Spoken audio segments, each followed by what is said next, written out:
Thanks for joining me on the replay. On Periscope. Let me get these off. Thanks for joining me. Welcome. Getting over a head cold, so I sound a bit croaky, but I'm actually doing okay.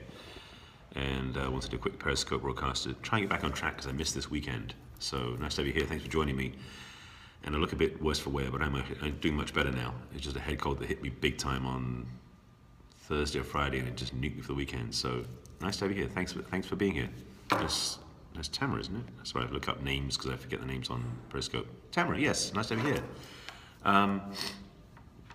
This is, and I've met you before too. You've been here as well, haven't you?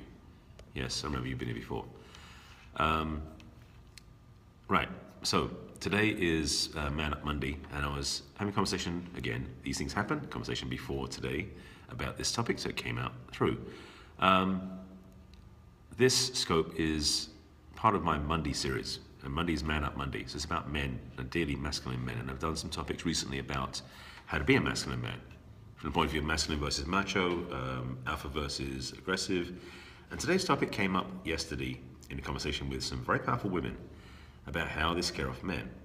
And so I want to speak from the male point of view to this topic about the masculine man with a masculine woman, because I dated women in the past when I was not in my masculine. Hi Julie, nice to have you here. So I've learnt both sides of this coin, and it's been quite an education, so I want to share that with you. If you're here for the first time, thanks for joining me, and please make sure you are following me on Periscope. So if you do swipe right on the iPhone or up on the Droid, or tap on the guy in the corner, and you can follow me there. And please share this. Nice to have you, Julie, thank you.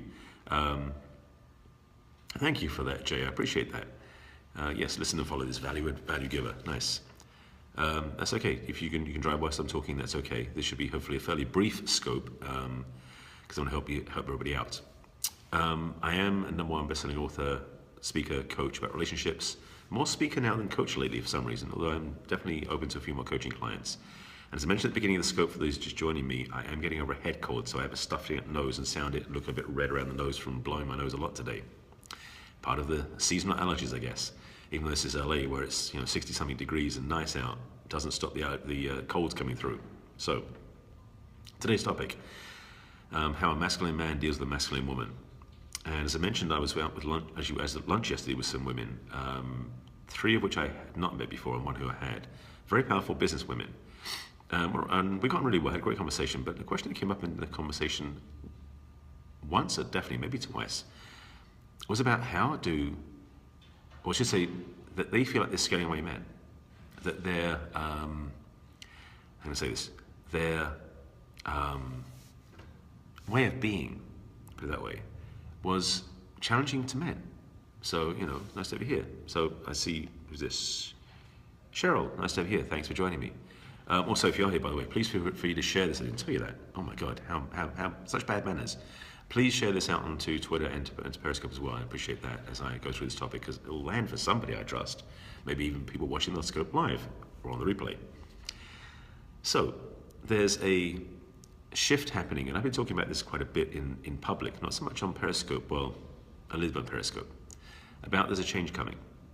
In fact, there's a change needed more than anything else, because there's a continuous or a evolutionary process happening between men and women, and what's happening culturally speaking for us. Partly it's because women have been thrust into the business world and have been busy working and competing with men on their terms. On their terms. That was the key, by the way. Let's give it a giveaway. Nice to have some people coming in. Thanks for seeing us. Some people I haven't seen before, so it's nice to have you joining me on my scope. And if you are here for the first time, please make sure you're following me, because I do scope every day. Well, when I'm not sick with a head cold like I was the last 3 days. But I do broadcast every day, ideally about love and relationships, because I am #1 best-selling author.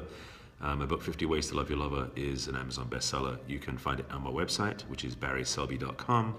If you go to the barryselby.com/book, that's where my book is, and there's also coaching there and online programs. Anyway, that's enough marketing for now. So the conversation was about this piece of relating, which is the distinct challenge that women, I should say actually challenge men have, with women who have become competitive with them in the business world. Because a lot of these women, and I've dated a few of them, so I know, hold so tightly to that male way of being, because that's what gives them their success experience in the business world. when they go on dates, they don't change. And that is one of the challenges, one of the opportunities that women have, is that when they go on a date, they're still running the same mindset they were doing in business. So when they're dating, what's happening with the men around them, there's either this going on, where there's the combative and competitive energies of two masculine energies coming at each other like two bulls in the ring chasing each other. Or what happens if the woman is not willing to give up her maleness in that moment, the masculine energy? Some guys will either walk away, or the men will succumb, which is what I did in my past relationship, so I can own up to this, would succumb and just be of service to that woman, which works for about 3 months based on my experience, not much longer than that. So it's not ideal, put it simply, because what's happening is, first of all, and this is one of my big pet peeves, and one of my mission directives, let's put it that way, in my work and in the world, is women have been trained to be in the masculine, to compete and to be in the world, but it's not the way they thrive best. And women aren't meant to be damsels in distress by any means, no, none of that either. But what women are destined to be, at least in my world and my view, is become more feminine, powerful women who really own their gifts in the world. That's different from being masculine. And when a woman is in a feminine, it's amazing. It's a beautiful thing to see, and I'm very appreciative of that. Thank you, I'm glad you agree. Hi Matt, nice to have you here. So when a man deals with a woman who's in a masculine, not in a feminine, because the thing is, and I've said to women yesterday, and it's funny, because I was talking to these women around the table. Yes, it is. And I'm explaining what I mean as I go along, so keep up. Nice to have you here. The conversation at the lunch table with these women was this concern about women saying, like, you know, dating men, they scare them off. And it's like, and I was talking about the feminine energy, and it took a moment for them to understand what I meant. Because I said there is an evolution. Thank you for inviting your followers, Matt, I appreciate that. There's an evolution of women evolving through suffragette movement, getting the vote, through the sexual revolution to get the emancipation and get to really own their own gifts in the world. But unfortunately, women haven't hit the third, there's a third evolution, which is women discovering the goddess movement, which has become very big on the West Coast, particularly if it's happening around the world. But for me, that's incomplete. It's teaching women how to be soft and in the flow, and they're dancing with the veils and everything at the beach and on the moonlight and the bare feet of the women, in sisterhood. It's all wonderful, but it's incomplete. The 3A, or the fourth evolution, is women taking up their swords and shields of power while still being the feminine, which most women don't know how to do. Anyway, I'm going to get to that topic on Wednesday. I'm just, like I said, I'm previewing that one, because Wednesday is Woman Up Wednesday. This is Man Up Monday. So I'm going to get back to this one. So how do men deal with women? I said already how men don't deal well with women who are in their masculine power. In fact, a lot of women will either compete with them, as I mentioned, or they'll walk away, or they'll succumb and basically become feminine towards the women, which is, say, maybe in my own experience that happened, maybe never for me out there, just my own personal experience. The most powerful way that a man is masculine, and I did a Periscope on this last 2 weeks ago about the macho versus masculine. You look it up on catch.me/barryselby if you want to watch that one. That was Man Up Monday 3, third one ago, because this one's today. Last week was alpha versus arrogant, and one before that was macho versus masculine. Anyway, back to this one. Last only 3 months, exactly. If she's strong and overbearing, that's what I said. Julie got it right, hit the nail right in the head. It does last over 3 months. So here's the deal. What men sometimes forget, and I didn't know this until I started studying this stuff 8 years ago, actually 8 years ago now, was that the power I have in the masculine is to be present. Now, this is going to be the piece, and it sounds so simple, but it's so much more than that. When I'm in my masculine presence, and I don't run away, I don't combat, I don't fight, I don't try to overpower her. At some point, it's not immediate necessarily, but at some point, she will let go. I've had it happen quite a few times now, and I know this works, and it's nothing to do. And what I love about it is the power of the polarity. And I've said this before with other people. The power to be present. Yes, exactly. That's perfect. And it's the thing that we have as men is something we forget, that we'd always do is in the world, get things done and get results, which is part of the masculine way. But the true masculine power is in our presence, our stillness, our beingness. And for a woman, when she feels that presence where he doesn't go away, he doesn't collapse, he doesn't try to control her, eventually some part of her consciousness shifts and she settles into her feminine. Now, this is not something I can say, you know, this is how you do it, it's easy. But I am, yes, yep. I guess you like that. It's not something I can say you can just pick up like that, but it's something I've studied and learned how to do myself. And I do work with women a lot, and what I'm noticing is the more I do this, the more that I hold that space with them, especially whether they're clients or friends, I can see the shift, and it's actually kind of fun.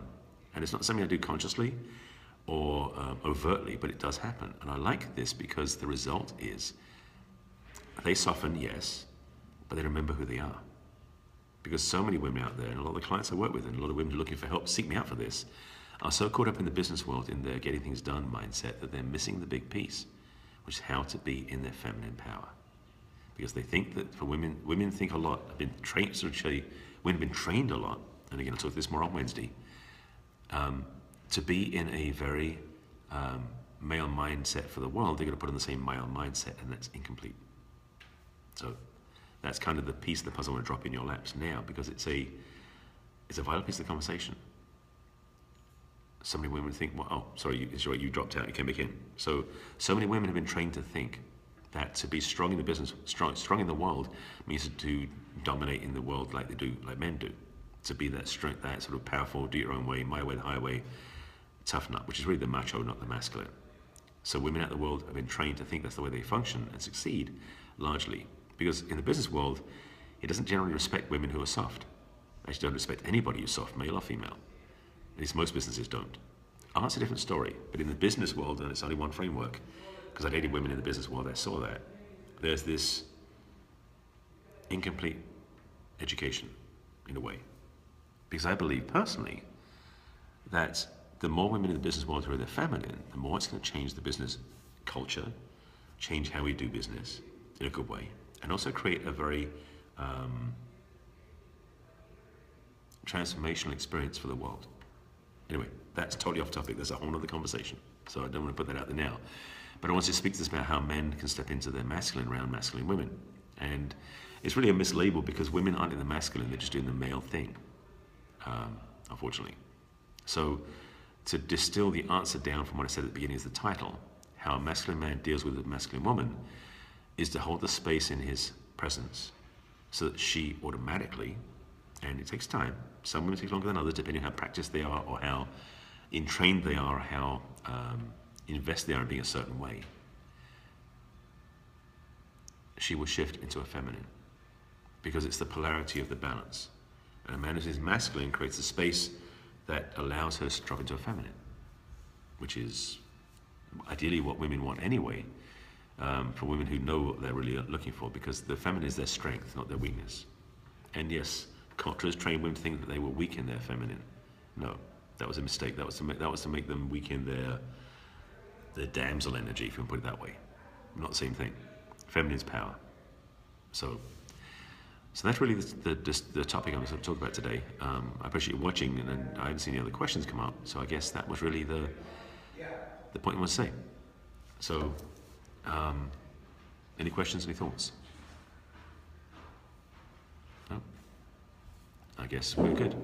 Thank you for watching, and appreciate you being here. I'll be back on again tomorrow, presuming my cold continues going away. Tomorrow's True Love Tuesday. I've got something brewing for tomorrow as well. And I've already got Wednesdays and Fridays topics lined up. And Saturdays. Stuff's coming up, which is good to share and to teach. Again, my website for you to check my stuff out is barryselby.com. I have a ton of stuff out there. I am taking on a few new clients right now. If you're looking for direct coaching, private coaching, I have room for that. As well as I have an online program for you if you want to create a vision of what you want in a relationship called the Dating Advantage. All right. So, avoidant love, what's that, Julie? Is there a question with that, or are you just making a statement or something?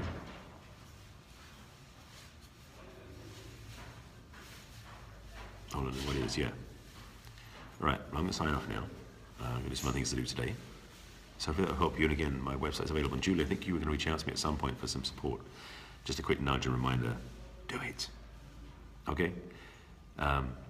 Yeah, be back on again then.